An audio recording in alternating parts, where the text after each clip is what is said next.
The views and opinions expressed on any program are those of the producers and/or the persons appearing on the program, and do not necessarily reflect the views and opinions of FRC Media, Bristol Community College, or the City of Fall River.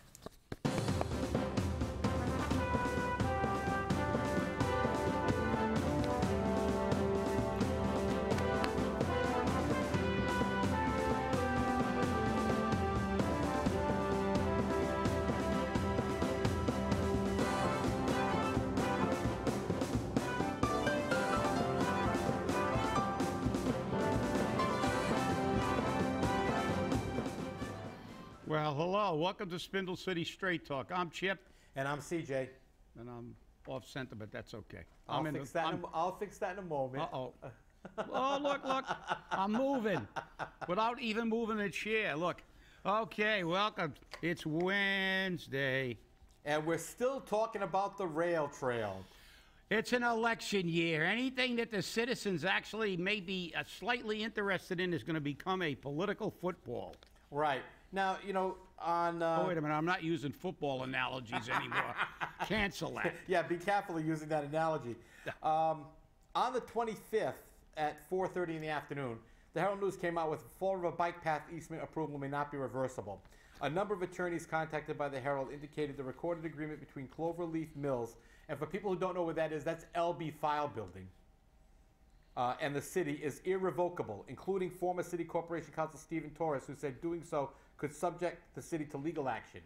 Well, here's another monkey wrench thrown into this thing. Guess what? The city didn't have ownership of the land yet. Who cares about the law anyway? I mean, what are they crazy? They're talking about Fall River. I know. Well, the thing is that the state didn't turn over ownership of the rail trail and the land surrounding the rail trail until June of 2017. But they granted the easement in February of 2017. So that puts a potential cloud on title.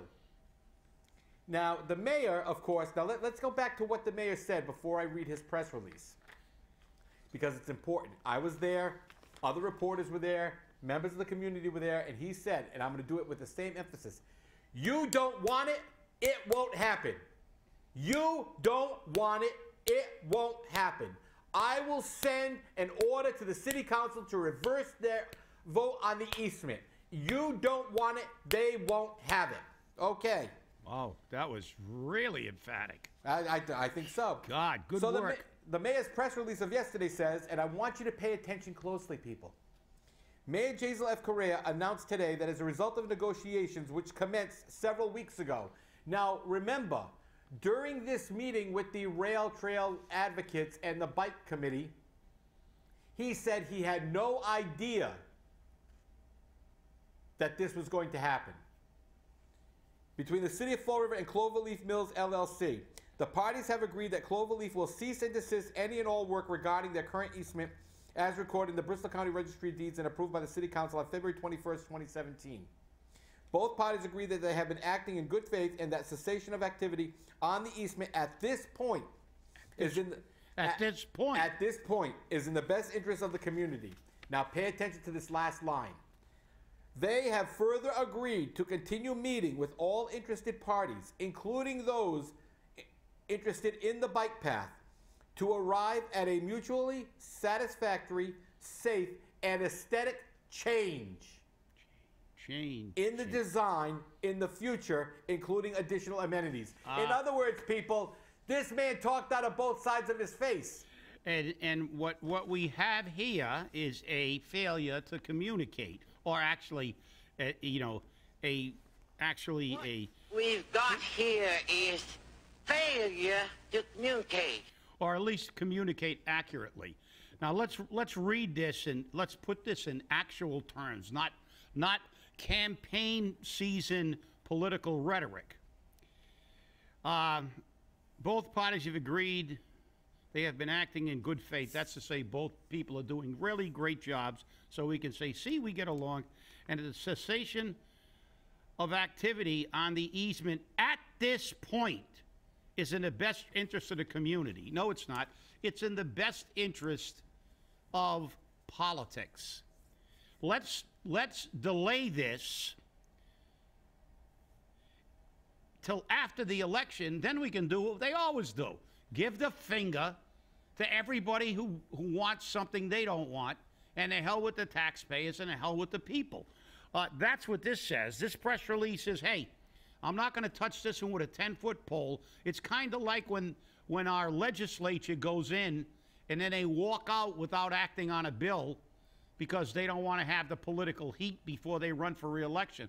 After re-election, they come back in, they reconvene, and they stick it where the sun doesn't shine. So again, look, I tell you, I think people have, there too many people have moved out that actually pay attention, because people don't care until it's too late.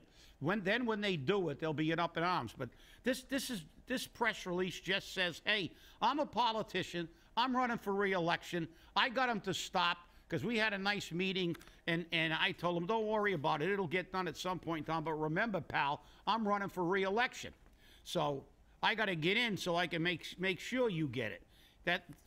Let's read it. At this point, it's in the best interest of the community. No, at this point, it's in the best interest of your political campaign. That's right. You don't want to go into a minefield that's going to antagonize a very important section of the community to vote. So this, again, here we have it. And then, forget about the irrelevant part that this may not even be illegal. It's legal, or whether it is illegal or legal.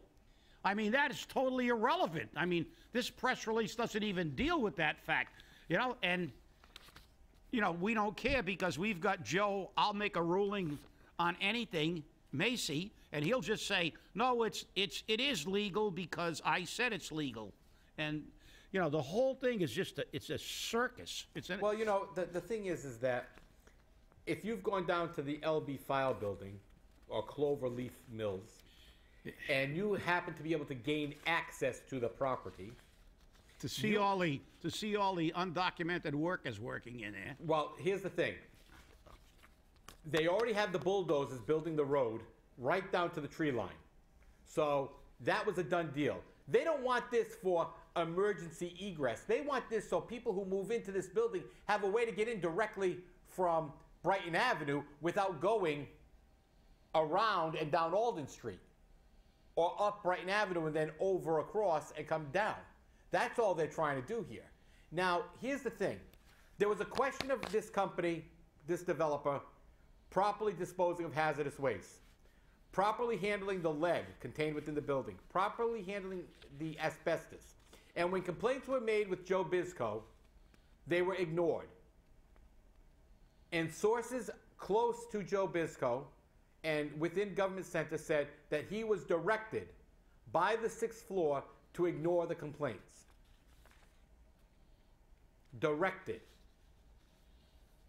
Now, these are all people that have to rely on the mayor to keep their jobs because they're not civil service. And this is what happens when politics gets involved in running a city.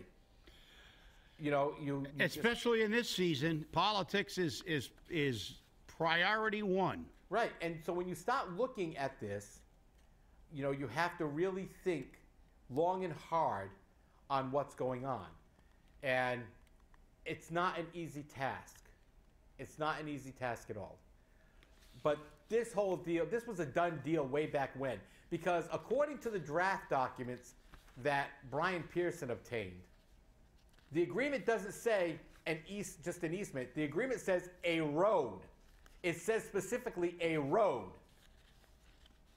To build a road.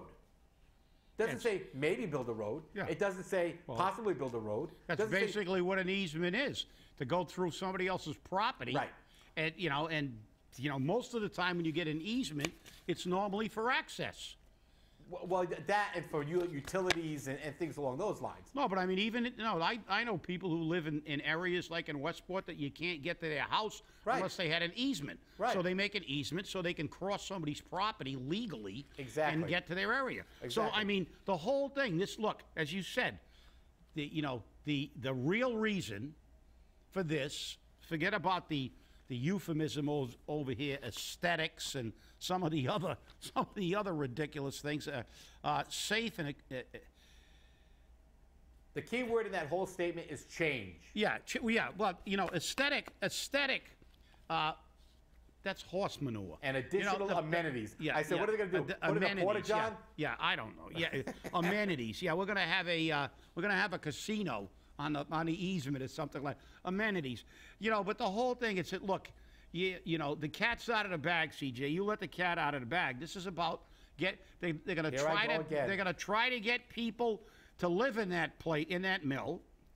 And then they're going to try to make it easier for them to get in. They don't want them to have to go up the Brayton Avenue extension, up to Martine Street, take a left at Martine Street, go down McGowan, and then make a right at Alden or wherever the parking lot's going to be. They're going to make it nice and easy. You just get off the highway, get to the road before you get to the intersection of Martine, and you just bang a left and you drive right into the property. So, hey, it's another selling point, easy access. Guess what? Uh-oh. That easy access wasn't cheap because guess what? The developers had to pay this mayor a lot of money for it. Yeah, and I don't care what you want to call it, a campaign contribution or whatever. It's a payoff. It's a payoff. And what do we always say in this show? Follow the money, baby. The first Follow show, the money. so many years ago. That's now. right. Follow the money. And you know, those campaign contributions didn't just stop with the mayor. They did not. So don't think they did. They went even further. Start looking at state delegates. Start looking at those people. Start following the money, baby. Because there's a lot of people involved in ruining your rail trail. They're trying to stick it to you up your backside. And guess what? They're not even going to grease it up. There is a whole ban on the use of KY to screw you in this Remember, though, this was a safety issue at first. That's right. I mean, you're going to be on that rail trail. It's right alongside the South Watuppa Pond. I guess if in an emergency, you could jump into the South Watuppa. You really don't need a road to get out to, you know, you've got a lot of, you know, it's a trail. It's open. So it allows you to have two means of egress here in an emergency. You know, it's like, you know, you've got more than one escape route because you're not trapped inside a building with one exit. You're walking outside. It was interesting because former firefighter Cusack, who was allegedly not speaking for the fire department, but was speaking for the fire department, said, "Oh no, they need that." Again, this is how you tell the charter commissioner, who is so far up the mayor's backside, is unbelievable because his wife still has to deal with him because she's the union president. Turn around and say, "Well, that's so we can get the ATVs in to get medical treatment in there if somebody has a heart attack." Really? Really? Because we've got ATVs now. Well, what does ATV stand for? All-terrain vehicle. All-terrain. Yeah. So we need a road for an all-terrain vehicle? Oh, of course. Really? Yeah. Really? You can't drive over the lawn? You can't get to that? It's an open area. Or a rail trail, which is a road. Yeah. It's a road. Road. It's fundamentally a road where they're going to walk and ride bicycles and have wheelchairs. But an ATV, they need a road. You might say they need a road to get a fire truck in here, which they don't. That's the reason we have more than 2 inches of hose on a fire apparatus. You know, we've had brush fires that were well into the woods, and we had to, you had to connect more hose. They carry a lot of hose on apparatus. That con's not gonna work with me. That con isn't working. And I mean, come on, you get up in front of there and you actually use the word ATV, and you don't know that most people know what all-terrain vehicle means. It means it can get virtually through anything. And then you're gonna say that's the justification to build a road. Come on, if you said, well, I want to be able to get my $1 million Bugatti on there without hitting a speed bump or nicking the paint on my $1 million vehicle, because I'm Floyd Mayweather and I want to check the bike path. That's right. Then you could say, okay, we got to build an easement for Floyd so he can get his $1 million car there without scratching it. But we need it to get an all-terrain vehicle. I mean, we go from the ridiculous to the sublime during election season. Some of the stuff you hear to try to justify some of this ridiculousness is just, I mean, it's mind-boggling. You listen to it and you go, did he actually just say that? Yeah. And the worst part about it is that he's part of the bike commission or the rail trail advocates or something like that, and he was justifying the road. I mean, nothing like having an enemy in your own fold, you know? Well, you know, I mean, look, you can justify anything. The justification may not be a very, very plausible one, but you can come up with anything. You can, we might be able to build a dome over the entire South Watuppa and say that, you know, we have to protect the water from being polluted by some acid rain or something like that. I mean, it's not a very plausible, idea, but you could make that. I mean, so look, we can come up with BS to justify anything, but you got to be able to. But this one was kind of sad. We need a road for an ATV. Yes, of course. You'll have to change that to NTV. No terrain vehicle. No terrain vehicle. Nil terrain vehicle.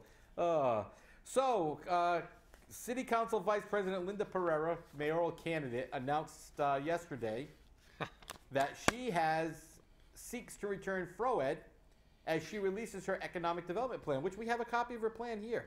Oh yes, and it's way too more. You can see it on the website or something. This is very long, but the bottom line is, here we have again, nothing to do with economic plans. The economic plan is to do what we've always done, because this is a quote. It's a program that's built upon the success of our current economic development program. And my administration will support FROED. Really? Do you really think our economic development is so successful that's the reason? Come on. Come on. And I love this. My program is built around the need to help FROED's efforts with financial support, political support, and a tight liaison with municipal departments. Now, she's been saying that all along, that she wanted to make it easier for businesses to come into Fall River. You got to give her credit where credit's due. That's true. But she's been saying that all along. But FROED is an alliance for people who are obviously not happy with the mayor. Let's look at this. Frank Marciano, who is the FROED president, okay? He has loans taken out through FROED. Most of these people get something for their service on a non-paid board, because they're not paid. They're all volunteers. And when you look at how poorly some of the loans have gone, you have to say, is FROED really effective? All you got to do is look at our economy. Is FROED really have they? We hear all the time when they create these things, and then we don't see how many jobs we lose, but you don't have to. And remember, FROED, you don't have to look at that statistic, though. All you got to do is look out in the street. That's right. All you got to do is read the newspaper with articles like the worst cities in Massachusetts. No, I'm sorry. These are the top 10 most miserable cities in Massachusetts, and we're on that list again. We're always near or at the top of the unemployment list. So, look, I've never been a big fan of FROED. But do I think that you don't need some type of economic development solution? You do. But look, this is really, really simple. They're bringing in the people who were disenfranchised from the mayor because they're at odds with the mayor. This is a political alliance. And she's saying, but I mean, if you're going to make a political alliance, make it not so obvious don't say this has been successful.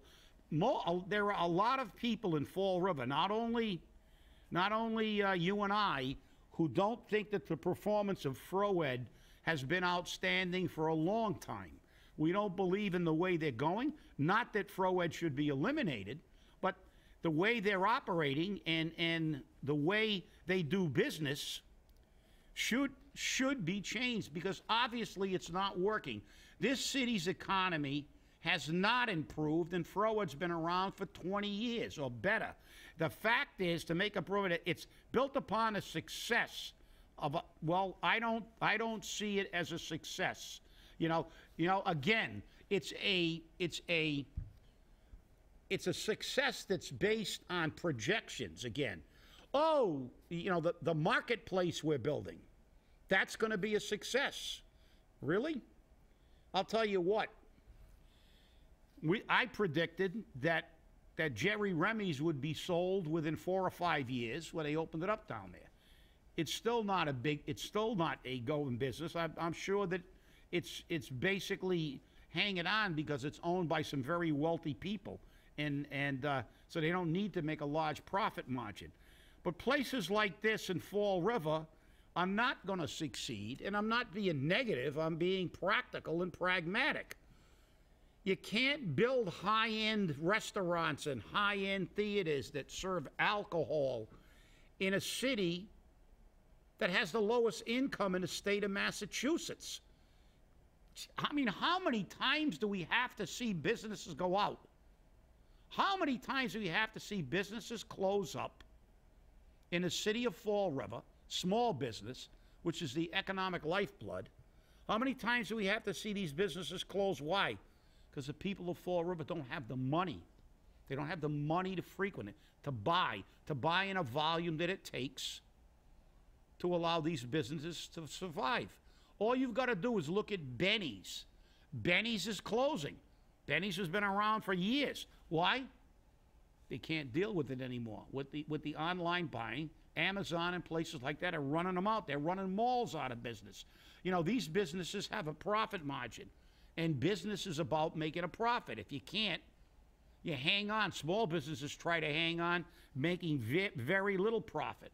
But in Fall River, the people's income doesn't go up, taxes and fees go up, and ultimately we drive most businesses out.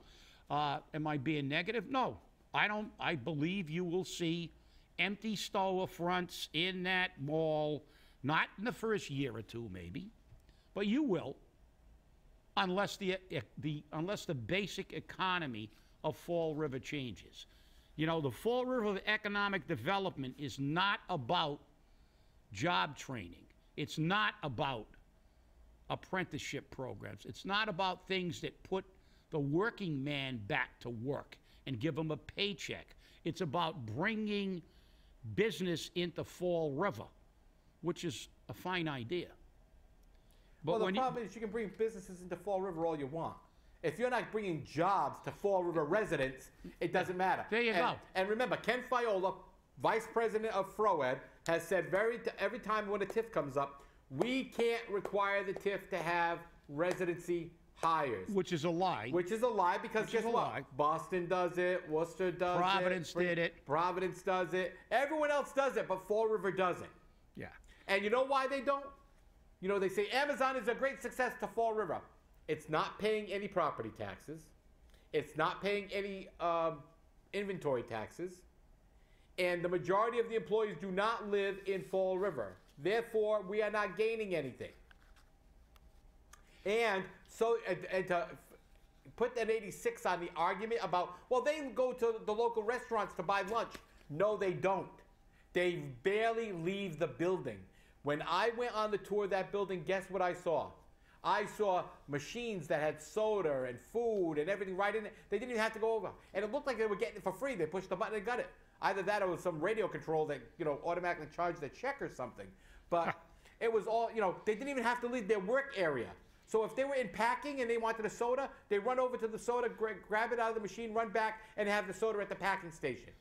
Well, that's the problem, CJ. Office of Economic Development has always been hung up on bringing things like Amazon and malls.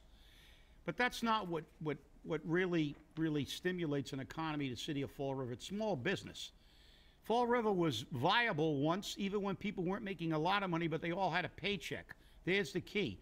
When we had a whole bunch of stores on Pleasant Street and a whole bunch of stores on South Main and Street, it was because people had jobs. They weren't great jobs, but they had jobs. And as you said, listen, we're not going to fix our economy bringing in Amazon. What do we got, 25 people working at Amazon?